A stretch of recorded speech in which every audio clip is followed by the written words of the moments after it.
नमस्कार, स्वागत बा आप सभी दर्शक लोगन के। त खबर बा भोजपुरी के हिट मशीन खेसारी लाल यादव और भोजपुरी अदाकारा और गायिका अक्षरा सिंह जी के बारे में। जी हाँ, आप सबके बता दी कि खेसारी लाल यादव और अक्षरा सिंह जी के जोन होली वाला गाना आवे वाला रहे, जोन दूसरा नंबर पर एगो गाना के तो पोस्टर आप लोग देखिए चुकल बानी, पिठैया नाम बा, लेकिन ये दूसरा गाना भी आ रहल बा जो कि नाम रखल गइल बा बवाल करेंगे। जी हाँ, आप लोगन के याद होई हम बतौले रहनी कि साउथ वाला लुक में खेसारी लाल यादव जी गाना में नजर आई हैं, कई गाना में अक्षरा सिंह जी भी उनका साथ नजर आई हैं साउथ वाला लुक में।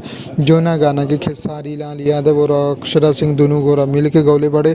मनोज मतलबी जी ई गाना के लिखले बड़े और संगीत देले बड़े अविनाश झा घुंगरू जी।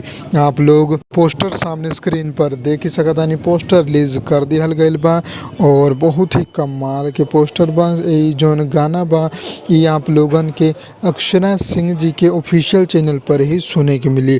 गाना के रिलीज डेट अभी आउट ना भइल बा, अभी जैसे ही रिलीज डेट आई आप लोगन के जरूर बताएं। फिलहाल तो पोस्टर देखिए बहुत ही शानदार लगल हमें। आप लोगन के कैसा लागल नीचे कमेंट में जरूर बताएं। हम मिलम आप लोगन के अगला वीडियो में, तब तक खातिर जय हिंद, जय भोजपुरी, प्रणाम।